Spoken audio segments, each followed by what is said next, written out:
प्यारे बच्चों, हमने 12वीं क्लास के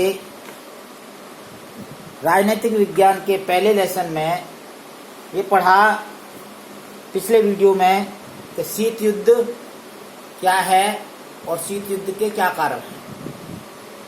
आज हम दो टॉपिक पर ध्यान देंगे। नंबर 1 कि शीत युद्ध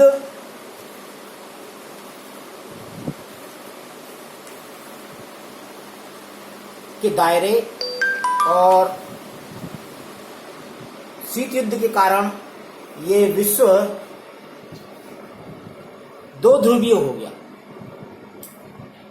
तो सबसे पहले हम दो ध्रुवीय विश्व का आरंभ,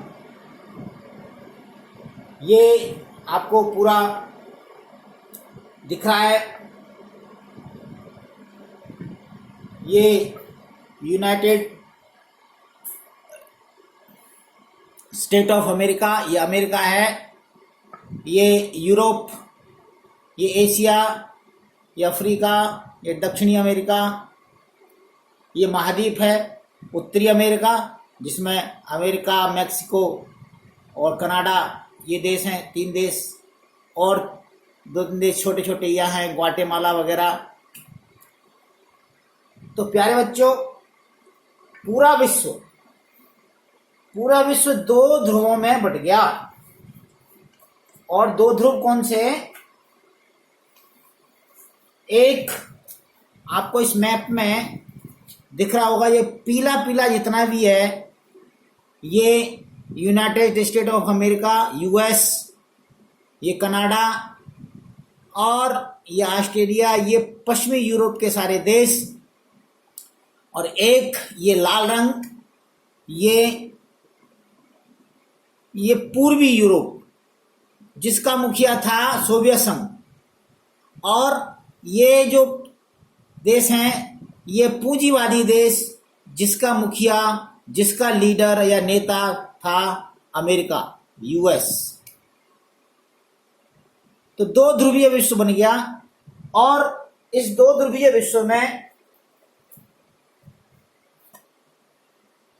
पहले खेमे को हम पश्चिमी खेमा बोलते थे, इसको हम पहली दुनिया के देश भी बोलते हैं। और दूसरे खेमे को जो मैंने अभी लाल रंग का बताया था, वो दूसरी दुनिया के देश जिसको हम पूर्वी खेमा बोलते हैं। इसका लीडर था अमेरिका और इसका लीडर था सोवियत संघ या यूएसएसआर। इसकी विचारधारा थी पूंजीवादी, उदारवादी लोकतंत्र। उदारवादी मैंने बता चुका हूं कि ऐसी व्यवस्था जिसमें किसी प्रकार की रोक टोक और रेस्ट्रिक्शंस नहीं होती। जो उद्योग करना चाहो, जो व्यवसाय करना चाहो वो कर सकते हैं, इसमें किसी तरह की रेस्ट्रिक्शंस नहीं होती। वहाँ लोकतंत्र था। लोकतंत्र यहाँ पे अपने राज्य की सत्ता को जनता अपने आप चुनती है, वहाँ के नेताओं को जनता अपने आप वोट डाल के चुनती है, ऐसी वहाँ व्यवस्था थी।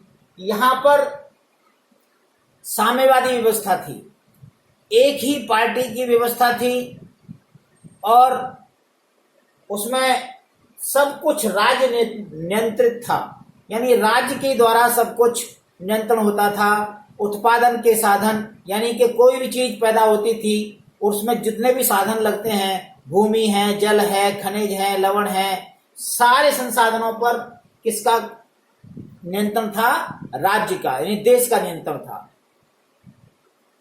वहां के मूल्यों पर, वहां की कीमतों पर क्या उत्पादन होगा, वो सब कुछ नियंत्रण किसका था? यूएसएसआर। और ये दोनों शक्तियां अपने अपने गुटों को बढ़ाना चाहती थी, अब छोटे छोटे देशों को शामिल कर रही थी, जिसमें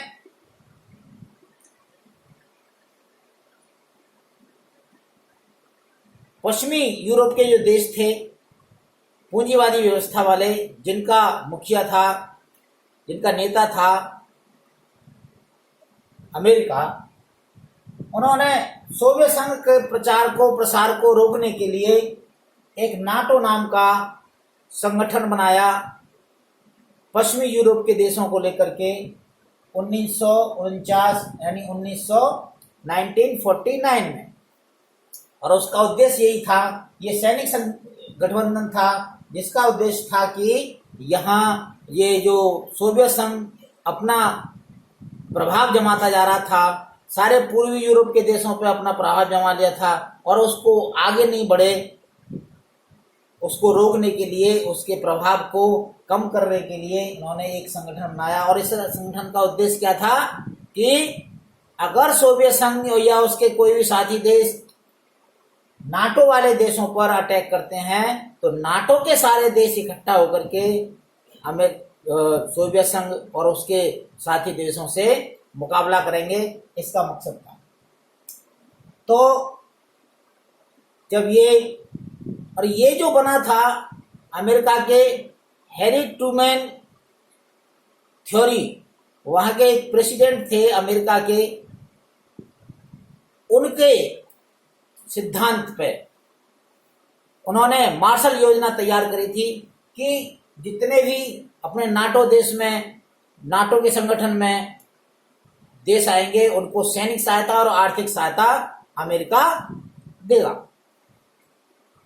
तो सोवियत संघ ने इसके काउंटर में, इसके जवाब में वार्सा, पोलैंड एक जगह है वार्सा, वहां पर एक समझौता किया जिसमें सारे पूर्वी यूरोप के देशों को लेकर के उसने एक पैक्ट बनाया, और वो बना 1955 में। और उसका भी यही उद्देश्य था कि अगर नाटो के कोई भी देश, वार्सा के देशों पर कोई पश्चिमी देश अगर पूर्वी यूरोप के देशों पर जहां साम्यवादी व्यवस्था है वहां अगर अटैक करते हैं तो उनको काउंटर किया जा सके।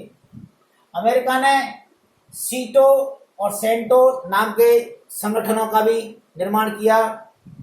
सीटो का जो है 1954 में, सीटो का 1954 में गठबंधन किया, और ये गठबंधन था South East Asian Treaty Organization, यानी साउथ ईस्ट एशिया के जो देश थे, साउथ ईस्ट एशिया, ये आपको देखने को मिलेगा। इसमें दक्षिणी Vietnam, Kuala Lumpur, Malaysia, Indonesia, Australia और न्यूजीलैंड, न्यू पेपुआ गिनी आदि देश, फिलीपींस, ये देश इसमें शामिल थे।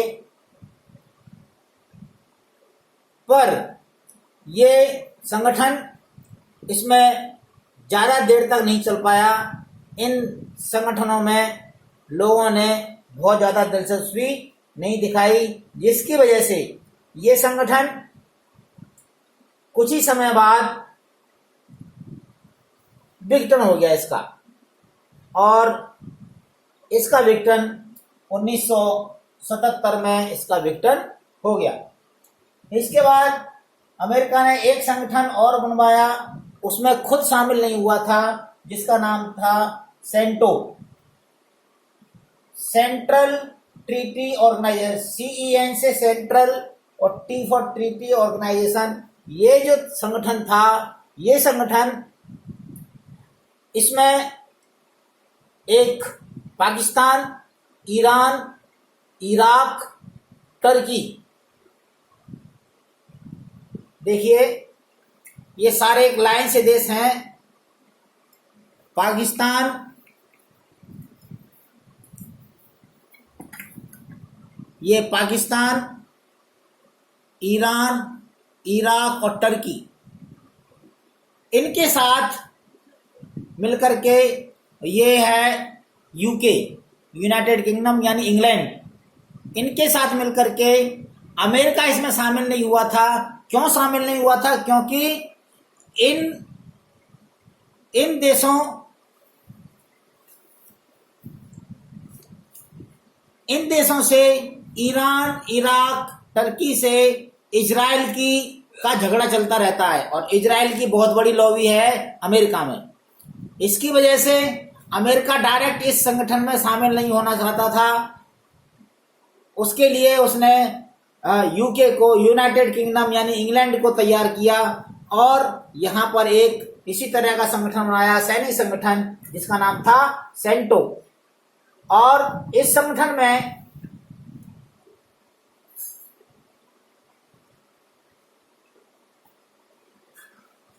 पाकिस्तान शामिल था। इसका मतलब भी यही था कि अगर सोवियत संघ समर्थित कोई भी देश अगर इन पर अटैक करता है तो ये सारे मिलकर के उसको काउंटर कर सकें। इसको बगदाद पैक्ट के नाम से भी जानते हैं इसको, क्योंकि ये बगदाद में हुआ था इसलिए बगदाद पैक्ट के नाम से जानते हैं। लेकिन इसकी भी जो है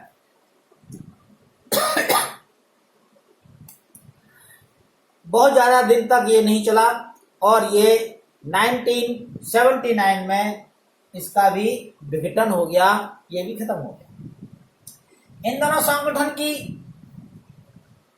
काट में, उसके प्रत्युत्तर में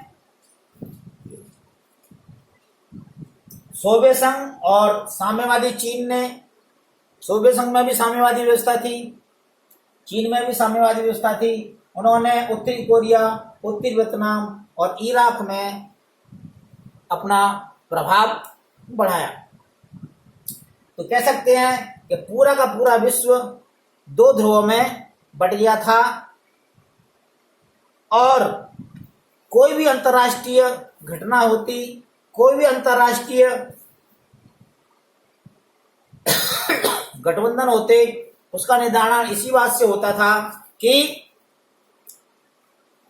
इसका कौन सी महाशक्ति पर ज्यादा प्रभाव पड़ेगा, इसमें किस देश को कौन से इसको फायदा मिलेगा। ये आप देखो, ये दूसरी दुनिया यानी कि पूर्वी खेमा और ये पश्चिमी खेमा, इसका लीडर था अमेरिका, ये है अमेरिका, और इसका लीडर था यूएसएसआर।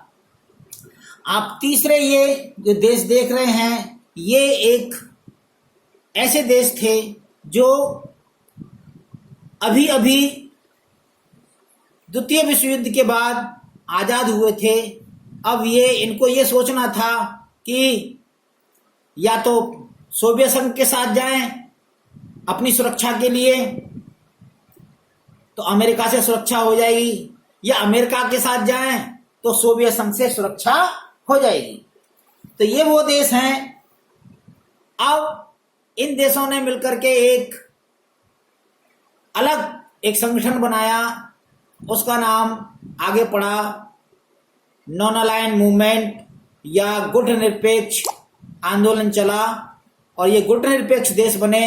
यानी इन्होंने ये सोच करके ये बनाया कि अगर हम इसके साथ गए तो इसके बुरे और इसके साथ गए तो इसके बुरे, इसका मतलब किसी के साथ मत जाओ, एक अलग संगठन बनाओ, अलग, जिससे हमारी पहचान रहेगी। गुट निरपेक्ष देश बने, ये गुट निरपेक्ष आंदोलन चला और इसके बारे में हम तुम्हें आगे बताएंगे। अब सोचने वाली बात यह है कि ये बड़े बड़े देश जो बड़ी बड़ी महाशक्ति थी, सारे संसार के देश एक हो जाएं अमेरिका से टक्कर लेने के लिए, लेकिन अमेरिका पे इतने बड़े बड़े परमाणु बम के पूरे संसार को नष्ट कर दे। पर यह सोचने वाली बात है कि ये देश एक छोटे छोटे देशों को अपने प्रभाव में क्यों लेना चाहते थे। तो ये छोटे छोटे देश महाशक्तियों के निम्न कारणों से बड़े काम के थे।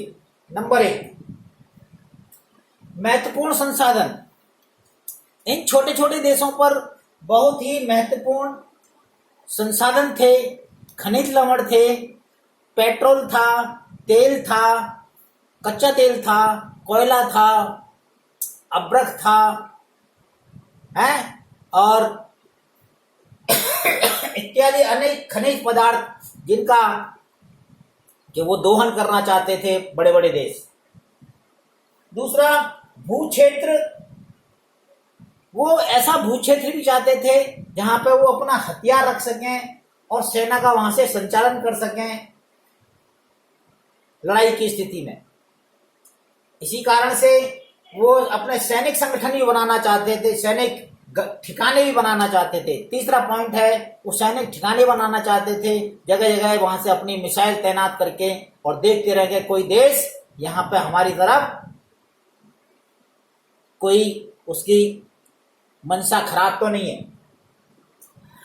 आर्थिक मदद भी मिलती थी इन बड़े बड़े देशों को, इन छोटे देशों से जहां की आर्थिक स्थिति अच्छी थी, उनकी सुरक्षा का वो गारंटी देते थे, तो उसके एवज में उनको पैसे मिलते थे, और इस तरह से ये छोटे देश उनके बड़े काम के थे। आपको मालूम होगा कि जापान की सारी सुरक्षा की, दक्षिणी कोरिया की सारी सुरक्षा की गारंटी अमेरिका ने ले रखी है अभी भी।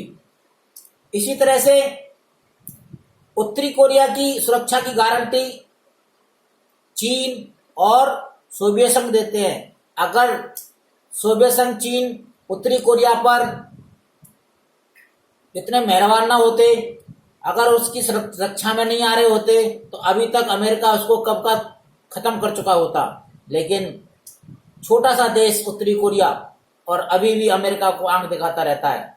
तो भाइयों, इस तरह से मैंने आपको बताया कि पूरा विश्व दो ध्रुवों में बट गया था, और दो ध्रुवों में बटने की वजह से सारे संसार में दो विचारधाराएं, एक पूर्वी यूरोप में जो विचारधारा थी साम्यवाद की, और पश्चिमी यूरोप में पूंजीवाद की, जिसका नेता था अमेरिका, और पूर्वी यूरोप में जो साम्यवादी विचारधारा थी उसका था सोवियत संघ।